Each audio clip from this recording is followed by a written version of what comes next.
Bueno, cambiemos de tema. Ayer, 1 de mayo, Día Internacional del Trabajador. Vamos a hablar con Claudio de los Santos, titular de la CGT. Ayer hubo una movilización en el centro de Gualeguaychú. Claudio, Sebastián Carbone te saluda. ¿Cómo estás? ¿Qué tal? Buenos días, Sebastián, Mariana. Buenos días a toda la audiencia.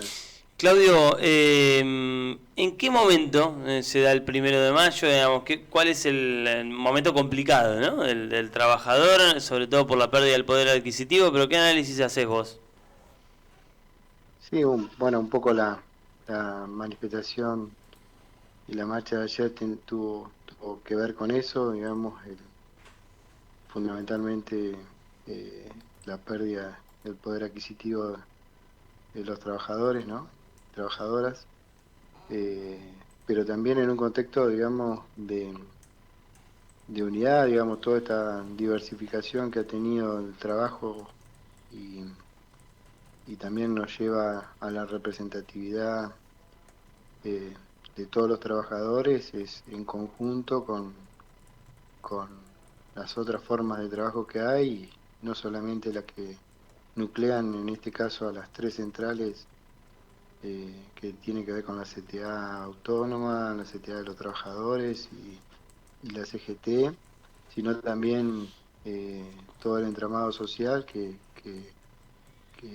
lo llevan adelante las distintas organizaciones sociales y que también se manifestaron todos juntos respecto a esta cuestión de, de la pérdida que estamos teniendo y quizás el distanciamiento de alguna manera de la política respecto a con su gente, con los trabajadores en general, ¿no? Uh-huh. La semana pasada la CGT difundió una carta muy dura en la antesala del Día del Trabajador, hablando de la necesidad de acuerdos, de rever algunas políticas que lleva adelante el gobierno, y habló de ya no queda más tiempo. Durante mucho tiempo de la gestión de Alberto Fernández hubo una CGT bastante apagada, si se quiere. ¿Sentís que hay un cambio en estos últimos días en la CGT? No sé si de la visión del gobierno, pero sí de las cosas que se plantean. Eh, no sé si cambio, lo que pasa que, digo,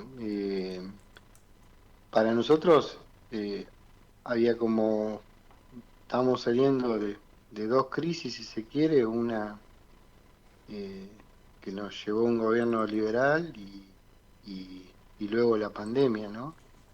Y, y de alguna manera creo que el gobierno nacional con la protección en DNU y demás, hubo una mirada, digamos, de resguardo a la cuestión del trabajo, ¿no? Que después se fue disipando porque no tomó medidas cuando tuvo que tomarlas respecto a algunos aspectos que tienen que ver con el control alimentario, con una soberanía alimentaria, reclamábamos desde nuestro lugar. Lo mismo pasó con quizás la hidrovía como valor fundamental, también como para ingreso de recursos, y, y no se fue dando, ¿no? Y eso fue agudizando, si bien hoy podés encontrar índices favorables desde el punto de vista a que hay menor desocupación, evidentemente no es trabajo de calidad y eso no repercute en un salario digno o en un ingreso digno, ¿no? Uh-huh. Y Y de creo lo que eso es lo que va agotando un poco la paciencia, porque el brazo del trabajador no se cansa por sortear dificultades, se cansa fundamentalmente por la desesperanza, ¿no? Y ahí es donde eh, entiendo yo que la CGT está diciendo se está acabando el tiempo, ¿no? Porque uh-huh. el, el- el confluir de la gente te está manifestando la disconformidad, ¿no? Uh-huh. Y de lo que viene, Claudio, ¿qué ves? Porque es un año de elecciones. Ahora, por ejemplo, en la previa del acto de la CGT, la Reta propone en avanzar en una reforma laboral. ¿Vos qué ves? ¿Qué es lo que viene en la Argentina? Sí, Somos bastante cíclicos en esto, lamentablemente no aprendemos, incluso ahora los círculos o el ciclo se está cerrando cada vez más, o sea, no necesitamos mucho tiempo para volver a caer en las mismas trampas, ¿no? Por eso digo, a veces la desazón de no encontrar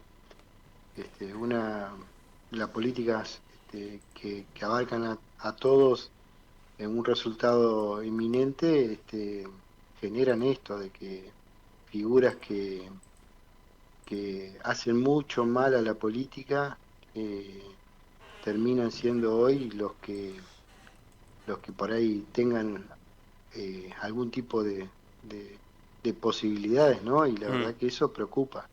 Pero ¿en dónde? Porque uno podría encontrar la explicación más allá de la valoración que pueda tener cada uno de Larreta, de Bullrich, Macri, del propio Milei, que en este caso las chances concretas de que alguien de la oposición sea el futuro presidente de la Argentina se explica a partir del fracaso del gobierno actual. Seguro, sí, sí.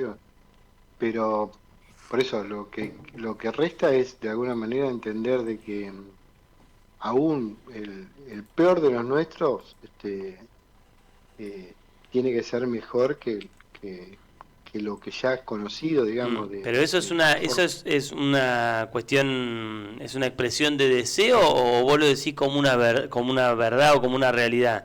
Porque No, lo yo cierto es entiendo que es una realidad, lo que pasa el que gobierno de Macri, Claudio, fue muy malo en materia económica. Dejó índices realmente muy malos. El problema es que después vino Alberto Fernández y los agravó. Es decir, yo no sé si es de los de ustedes o no, Alberto Fernández, sí, pero lo cierto es que los índices son peores sí, que los pero ahí que... está dejando por alto de algo fundamental que no solamente fue malo, Sí. sino que también nos endeudó considerablemente. Entonces, creo que no es un hecho menor. No, Pero independientemente de no es eso, menor, Claudio, pero lo cierto es que, digamos, cada uno tiene, el macrismo habla del endeudamiento interno, de la pesada herencia. La realidad es que la gente fue y lo votó a Macri para que gobierne y resuelva los problemas que la Argentina ya tenía con yo Cristina. no hablaría de macrismo porque en realidad Macri está fuera de Bueno, esto. O pero sea, es, bueno, de hoy Juntos por el hablar de en Cambio, todo si caso querés. Frigerio, Bueno, Frigerio, o digámosle Cambiemos o Juntos por el sí, Cambio. Lo que te digo es que en su momento la gente fue a votarlos con la esperanza de que la inflación de más de 30 puntos que dejaba Cristina, con la pobreza de más de 25 puntos que dejaba Cristina, con índices que eran malos, mejoren. Vino Macri y los empeoró. Macri sabía que era lo que agarraba. Lo mismo pasa con Alberto Fernández. Alberto Fernández, Alberto y Cristina, cuando se hicieron cargo de este gobierno, sabían a dónde se metían, sabían cuáles eran las condiciones. Lejos de solucionarle los problemas a los argentinos, los agravaron. Eso es, me no, parece, por lo eso, que... pero yo tengo claro, para hacerlo más crudo, digamos, Sí. concretamente ganamos de alguna manera con la heladera y hoy no pudimos llenar esa heladera, digamos, eso es más que claro.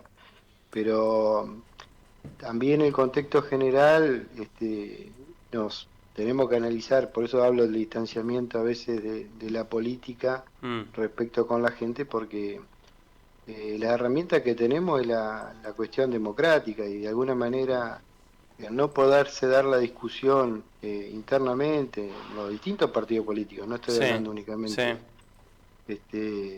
nos pasa que nos lleva puesto de que la gente no crea en la herramienta de la política como la herramienta que puede generar las soluciones a la gente. Entonces, creo que se debe dar abiertamente unas internas que se puedan dar más allá de que se aprovechar los pasos para verdaderamente generar una discusión desde el punto de vista también de internamente hacia dónde tenemos que ir, ¿A ¿no? vos no te gustaría que el peronismo tenga un candidato de consenso? Pareciera hoy ser Massa, por ejemplo. Vos decís, discutamos hasta ideológicamente dentro del propio peronismo quién es el mejor representante.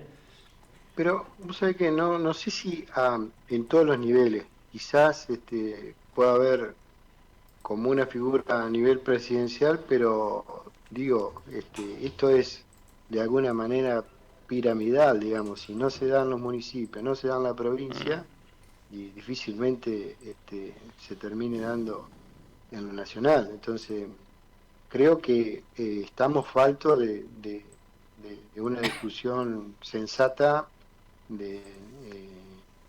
y abierta en la parte interna, digamos, ¿no? Uh-huh. Y no solamente estoy hablando, vuelvo a reiterar, desde el espacio que uno pueda pertenecer, sino Sí. surge En también en general. muchos otros espacios. Uh-huh. Y eso también se da en muchas organizaciones, incluso las sindicales también, ¿no? Yo vengo producto de internas y creo que es donde verdaderamente es ahí donde se fortalecen los proyectos o se encaminan verdaderamente con la necesidad que tiene el sector, ¿no?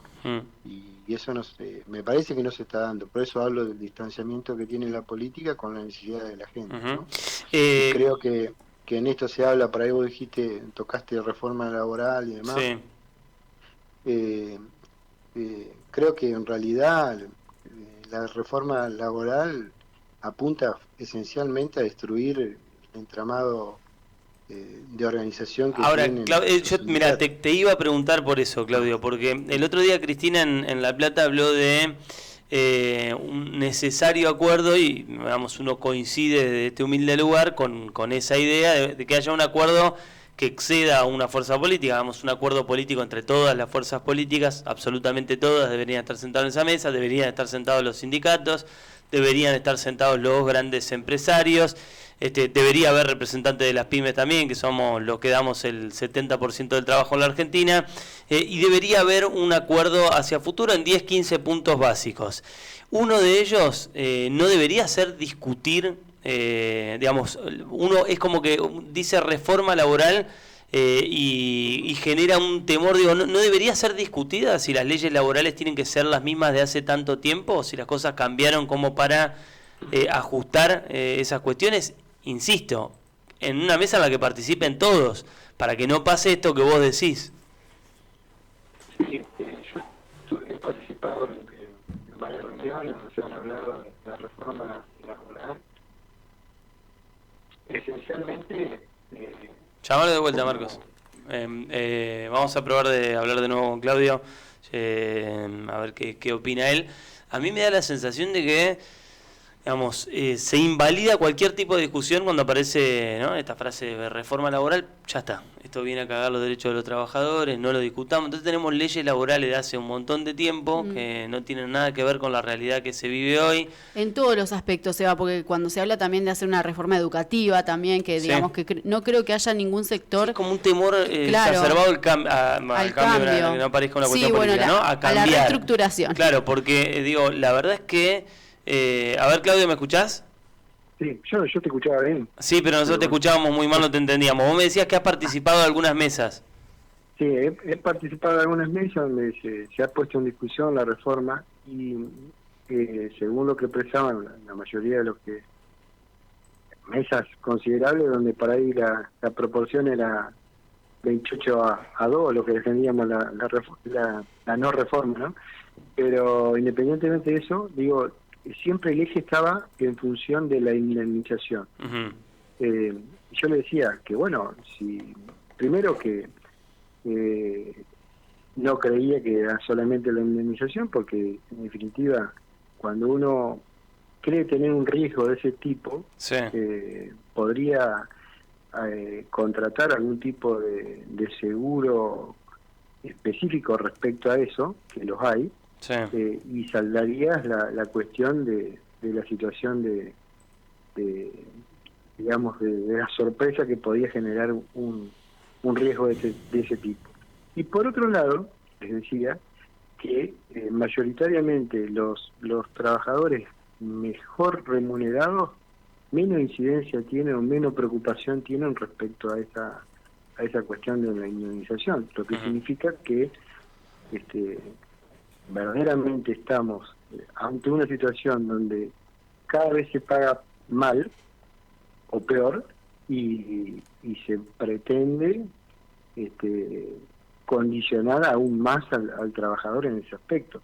Y por otro lado están aquellos que pretenden ya te digo, reformar, por ejemplo, el artículo 80, donde habla exclusivamente de la cuota sindical y demás, fundamentalmente con el objetivo de desarmar las instituciones que organizan a los trabajadores. Por Ahora, eso, Claudio, no te... la discusión se va a dar, obviamente. Sí. Ahora, vos hablabas del tema de la indemnización, que me parece un tema interesante, porque cuando hablas, te hablo de un pequeño comerciante o una pyme, no hablemos de, no sé, de una multinacional que tiene base de operaciones en Argentina, te hablo de empresas chicas. ¿No te pasa a vos que hablás con esos tipos que, no sé, a mí me cuesta hasta llamarlos empresarios, que te dicen la verdad, no me animo a contratar a alguien porque después quedo de rehén, entonces hoy me está yendo mejor, por ahí podría contratar a alguien y no lo contrato? Pero bueno, vuelvo a reiterarte, creo que la solución está quizás más bien por un seguro de despido, ¿entendés? Donde las empresas tranquilamente podrían contratarlo y contemplar esa... Está bien, pero ahí volvemos a lo mismo, Claudio. Eso la verdad que no sé cómo es, pero seguramente esté al alcance de la mano de una empresa grande a la que probablemente si tiene que echar 1000 tipos no le cuesta y no le importa. Dice, chau, ustedes 1000 se van mañana. Te hablo del pequeño comercio, que si vos le hablás, o de la pequeña empresa, que si vos le decís, che, tenés que pagar algo más de lo que ya estás pagando, porque las cargas sociales son altísimas. Un seguro como que está al alcance, sí obligatorio un seguro, ponele, como puede ser un seguro para un auto. Vos contratarás de acuerdo a tu valoración o tu riesgo, si querés uno, el exigible que será contra tercero o uno contra todo riesgo, y esto es más o menos lo mismo, o sea, digo, no sé cuál es la incidencia que pueda tener en las actividades que vos decís, pero indiscutiblemente que si el riesgo es tal, uno tendrá que evaluar si adopta o no. Digo, como un camino de solución, por eso pensando en lo que a nosotros nos llegan como que el camino es eso, y verdaderamente cada vez que se hizo algún tipo de reforma para eximirlo, reducirle las cargas y demás, nunca se tradujeron en un número... ¿Cuándo fueron esas reformas, Claudio? ¿Cuándo fue la última? ¿Cuándo se dieron? Y se dieron desde Menem hasta la fecha, digamos, o sea, algunos con mayor... Algunos no globalmente, pero hasta hubo gremios que fueron adecuándose en función de la realidad que fueron surgiendo en cada gremio, la era de Macri, la UATRE accedió a algún tipo de reforma, también pasó con estación de servicio y demás. O sea, tenemos esa posibilidad convencional de poder acordar con las distintas realidades que puedan seguir teniendo las actividades. Pero creo que hay ya hubo un desarme de las asociaciones sindicales y que pasó con el tema de los monotributismos y con otro tipo de asociativismo, y hoy creo que están en búsqueda de un golpe final respecto a eso. Por eso un poco la marcha que fíjate vos que se dio ayer acá en nuestra ciudad, vos tenés contemplado ahí otro entramado que tiene hoy el trabajo, que tiene que ver con las organizaciones sociales, ¿no? Vos decís, es una marcha más a lo que viene que al presente. No, o sea, deberíamos mirar internamente cuáles han sido las causas o las consecuencias de las políticas que se pretenden implementar. Creo que podemos justificar como un voto castigo, pero ¿y cuál es el castigo? ¿A quién castigar? A nosotros mismos. Esa es la realidad. En el plano local y provincial, vos has sido siempre muy elogioso de la gestión Piaggio. El intendente bueno, tiene su aspiración a la gobernación. ¿Ustedes de acá lo acompañan? Mira, nosotros la gestión de Martín como intendente ha sido, bueno, ya lo hemos dicho, creo que de las mejores dentro de la provincia, no solo por la lo que corresponde al municipio, sino ha apostado incluso a esto de generar puestos de trabajo, de interactuar con el público con lo privado, y sin duda respecto a eso, poder trasladarlo en la provincia, nosotros no tendríamos inconveniente. Lo que pasa es que tampoco lo ha hecho abiertamente, o sea, solo ha sido una cuestión de intenciones y que no se ha expresado, digamos, contundentemente. Y un poco el gobernador, por eso te decía, ha generado como el ámbito como para generar alguna interna abierta. Veremos qué es lo que vaya a ocurrir en adelante y ver si verdaderamente va a haber internas dentro de la provincia, ¿no? ¿Y en el plano local? Y en el plano local también, o sea, tampoco está muy claro, solo se pronunció Martín Roberto, no hemos tenido comunicación más allá desde ese rol, digamos, pero bueno, esperemos a ver cómo se da el contexto local, si verdaderamente, vuelvo a decirte, para mí es necesario entrar en un terreno de una contienda interna tanto en lo local como en lo provincial también. Claudio, como siempre, gracias por el tiempo, un abrazo. Igualmente. Hasta pronto. Claudio de los Santos de la CGT hablaba con nosotros. 8 minutos para las 10 de la mañana en todo el